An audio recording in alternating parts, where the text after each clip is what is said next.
30. Forgotten. Poor man 3 ingredient meals our grandma swore by. In 1933, a woman in eastern Kentucky fed 8 people on 30 cents a day. 3 ingredients. No recipe card, no measuring cups, just knowledge so deep in her hands she could not have explained it if she tried. Number 17. On this list, kept Depression-era families from going hungry through entire winters on less than $1 a week. Number 8 was called peasant food for 200 years until a famous New York restaurant started charging $32 for it. And number 3, you scientists now know, contains more nutrition per penny than almost anything sitting in your pantry right now. Full of at least 30 meals were not failures, they were genius, and the food industry needed you to forget them. Hit subscribe, because what you're about to learn might actually change the way you feed your family. Let's count them down. Number 30, cornmeal mush, water, cornmeal, salt. Grandma stirred it slow in a heavy iron pot, dragging the wooden spoon through thickening yellow porridge until it pulled away clean from the sides. Poured into a loaf pan, cooled overnight, then sliced thick and fried in whatever grease was left from breakfast. The outside crisp gold, the inside stayed soft and dense, soaking up a drizzle of sorghum or cane syrup. In the rural South, in the 1930s, a pound of cornmeal cost 3 cents and fed a family of 5 for 2 days. Today we call it polenta and charge $15 a plate. Number 29, a milk toast, bread, milk, butter, 3 ingredients, 10 minutes, and a bowl of something that felt like a hug from the inside. Grandma tore thick slices of yesterday's bread into a bowl, poured hot milk over it, added a pat of butter, and called it supper when times were thin. It was the sick day meal, the widow's meal, the meal that showed up when the money ran out 3 days before payday. During the Depression, milk toast appeared on tables from Tennessee to Oregon, a meal so basic it embarrassed people to admit they ate it. Number 28, fried green tomatoes, cornmeal, bacon drippings. Before the movie made it charming, fried green tomatoes were a survival trick. Every garden had tomatoes that would not ripen before first frost. You did not waste them, slice them, dredged them through cornmeal, fried them in a cast iron skillet with bacon drippings until the crust crackled. The bitterness of the unripe fruit cut through the rich fat. This was not a recipe, it was a reflex. Number 27, crackling cornbread, cornmeal cracklings, water. When Grandma rendered lard from pork fat, the crispy bits left behind were cracklings, though she did not throw them away. She folded them into cornbread batter. They added fat, salt, texture, and a deep smoky richness that made plain cornbread taste like something altogether different. The cracklings all puffed slightly in the oven heat, leaving little pockets of crunch in every slice. Zero waste cooking before anyone called it that. Nothing left the kitchen without doing its job. Number 26, dandelion greens with hot bacon dressing, dandelion greens, bacon fat, vinegar. 10 farmers in Pennsylvania and Ohio knew something your doctor just figured out. Dandelion greens are loaded with iron, calcium, and vitamins A and C. In early spring, when the root cellar was nearly empty, Grandma walked the yard with a knife and came back with enough of greens to feed everyone. She wilted them with hot bacon fat poured directly from the skillet, splashed in apple cider vinegar, and put them on the table in 5 minutes. Free food, more nutrition per bite than anything in the grocery store. Grandma just called them supper. Number 25, salt pork and beans. Pinto beans, salt pork, water. This was the meal that built the American South. A piece of salt pork dropped into a pot of pinto beans at the start of the day would simmer low for 6 hours until the broth turned silky and the beans fell apart against a spoon.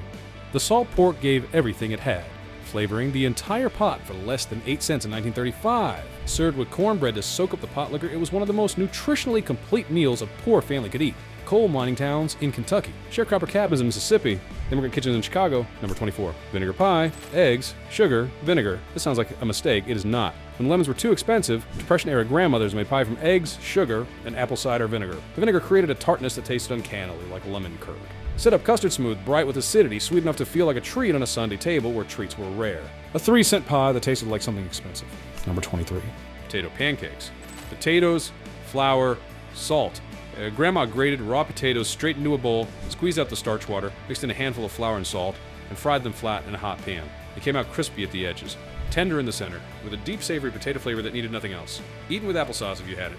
Eaten plain if you did not. A pot of leftover mashed potatoes nobody wanted became breakfast the next morning. Polish grandmothers, German grandmothers, and Jewish grandmothers called them latkes. Different kitchen, same knowledge. This is where we meet Pearl Combs. Pearl was born in Harlan County, Kentucky in 1918. She raised 7 children on a wood stove with a pantry that held cornmeal, dried beans, and whatever the garden gave. She never threw anything away. Not a crackling, not a cup of pot liquor, not a green tomato that came in before frost. Her daughter once asked how she knew what to make when the pantry was almost empty. Pearl said she did not think about what was missing. She thought about what was there. Remember that name. We'll come back to her. Here's what the food industry does not want you to know. In 1953, the Campbell Soup Company hired a team of home economists whose entire job was to convince American women that cooking from scratch was complicated, time-consuming, and inferior to opening a can. They published recipe booklets. They sponsored radio programs. They wrote columns in women's magazines under fake names. It worked. Within a decade, women who had been making bean soup from 3 ingredients were opening cans and calling it cooking. The knowledge lived in their mother's hands. It did not transfer to a shelf. The beans and salt pork still cost less, still taste better. The industry just needed you to forget. Number 22, Hoover stew, macaroni, canned tomatoes, hot dogs, named after the president. Nobody blamed nicely for the Depression. Hoover stew was what happened when you boiled macaroni, opened a can of tomatoes, sliced in some hot dogs if you had them, and let it all simmer together. It was not elegant. It was filling, hot, and a child could make it alone. Relief kitchens across New York and Chicago served versions of this to thousands of families a day through the worst years of the 1930s. Children who grew up eating it remembered it as comfort. Number 21, pot liquor and cornbread, collard greens, fatback, cornbread. The liquid left over from your boiling greens with fatback is called pot liquor, and it is more nutritious than the greens themselves. Every vitamin that cooked out of the collards ended up in that dark, smoky broth. Grandma poured it into a bowl, crumbled cornbread on top, and called it pot liquor supper. Children lapped it with a spoon. Men came home from fieldwork and drank it from the bowl.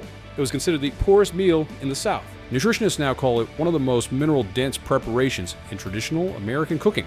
Grandma just called it not wasting good food. And number 20, tomato gravy, canned tomatoes, flour, bacon drippings. On mornings when the egg money ran out, Grandma made gravy. She cooked flour and bacon drippings until it turned golden, poured in a can of stewed tomatoes, and stirred until smooth and thick. It went over biscuits, over cornbread, over fried mush, over anything that needed something on top. Tangy, rich, deeply savory. It tasted expensive on ingredients. It cost almost nothing. Number 19, cornbread and buttermilk. Cornbread, buttermilk, salt. This is not a recipe. It is a meal. Cold buttermilk poured over crumbled cornbread in a tall glass, eaten with a long spoon. The cornbread absorbed the buttermilk and softened into something almost pudding-like. Cool, slightly sour filling, and strange. Farmers across the South and Midwest ate this for supper on hot evenings when nobody wanted to stand over a stove. They grew up strong on it, and their grandchildren grew up on fast food and wonder why their bones hurt. Number 18, bread pudding, stale bread, milk, eggs. Every household produced stale bread. Grandma did not throw it away. She tore it into a baking dish, poured in warmed milk, beaten eggs, and a shake of cinnamon if she had it, then baked it until it puffed golden and the whole house smelled like something much more expensive was in the oven, the edges crisped. As interstate custardy. This was the Depression-era family's Sunday treat, their way of turning yesterday's mistake into today's celebration. Upscale Southern restaurants charge $12 a portion for it now. Grandma would have something to say about that. Number 17, dried apple stack cake. Dried apples, flour, lard. This is the recipe that kept Appalachian families fed through winter so cold the well froze solid. Apples were dried in summer and stored in cloth sacks in the root cellar. In winter, they were reconstituted, stewed into a thick spiced filling, and spread between thin rounds of flour and a lard pastry that had been baked hard like cookies. The whole thing pressed overnight until the layers melded into a dense, sweet, portable cake. Wedding guests in the 1920s brought their layers as gifts. The bride's family stacked them. A 12-layer cake meant a popular bride. No refrigeration, no extra sugar, kept for 2 weeks. Number 16, salt pork and pan gravy, salt pork, flour, water. Sliced thin, rolled in flour, and fried until the fat crisped and lean darkened. The pan drippings got a little flour stirred in, then water, and became a thick white gravy in under 3 minutes. Salt pork was cheaper than bacon, cheaper than ham, cheaper than almost any other meat in the store. It was the everyday protein of tenant farmers, railroad workers, and mill hands across America. This is where white gravy was born, from a pan that could not be wasted. Here's the science nobody told your grandmother about. In 2017, researchers at the University of Georgia analyzed the nutritional profile of traditional Depression-era meals. Their findings were startling. Pinto beans, cooked with salt pork and eaten with cornbread, covered nearly all daily protein, fiber, iron, calcium, B vitamins, and caloric requirements for an adult doing heavy labor for less than a dime a serving. The researchers noted that the traditional Southern diet of beans, greens, and cornbread was nutritionally superior to the processed convenience foods that replaced it in the 1950s and 60s. Superior. Pearl Combs did not need a research grant to know this. She raised 7 children on that exact diet, and every one of them outlived their neighbors who ate from boxes. Her granddaughter said she could never fully recreate the bean soup, not because the recipe was complicated, because the recipe was Pearl. The feel of the spoon, the look of the pot, the knowledge that lived in a person and nowhere else. Number 15. Syrup sandwich, white bread, butter, cane syrup. In the rural South, during the Depression, sugar was expensive and rare. cane syrup, sometimes called ribbon cane or sorghum, was cheap, local, and is sweet enough to turn a plain piece of bread into something a child would eat happily. Butter spread on white bread, a drizzle of thick amber syrup, folded in half and handed over. That was breakfast. That was the lunch pail. That was the snack when there was nothing else. Women who grew up eating syrup sandwiches remember them with a tenderness that has nothing to do with the food. It was what their mothers had. Given with love. That's the whole recipe. Number 14, bean soup with ham hock. Navy beans. Ham hock, water, 1 ham hock, $1, 1 pound of dried navy beans, 40 cents. Water, free. Grandma started this pot in the morning, low and slow, and by evening the kitchen smelled like something had been cooking all day, something serious, something worth coming home to. The beans swelled and softened and absorbed the smoky salt from the ham hock until every bite carried the ghost of pork, even though there was almost no actual meat in the pot. This fed 12 people. This was dinner and tomorrow's lunch, the immigrant's meal, the miner's meal, the soldier's widow's meal. Senate bean soup has been served in the United States Senate cafeteria every single day since 1903. They just do not say where it came from. Number 13, egg drop soup, eggs, broth, salt. When you had broth from boiling a chicken carcass and not much else, you brought it to a simmer, drizzled in beaten eggs, and watched them ribbon white and gold through the golden liquid. Salt, done.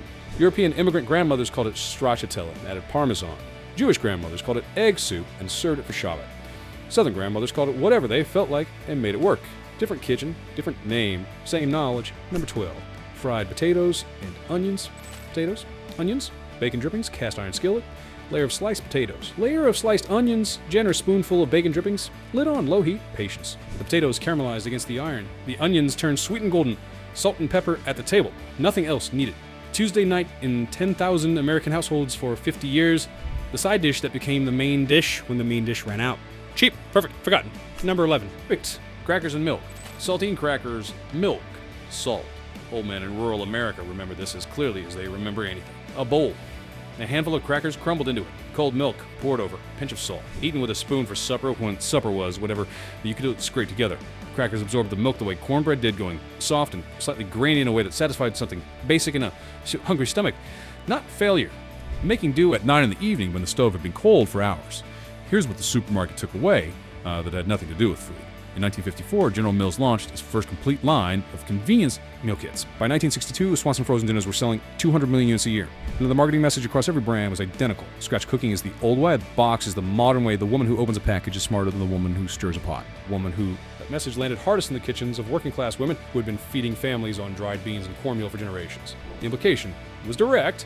How to what you already know is not enough. There's a kind of knowledge that does not exist in any cookbook. How much water a pot of beans needs on a cold day versus a warm one. When salt pork is done, rendering just by the sound. How thin to slice a green tomato so it fries without going soft. That knowledge lived in women, not in books, not in apps. In women who stood at a stove every day for 30 years and learned by watching and doing and burning things and trying again. In 1965, when Pearl Combs' daughter got a job in town and I started buying canned soup, the knowledge stayed behind in Harlan County.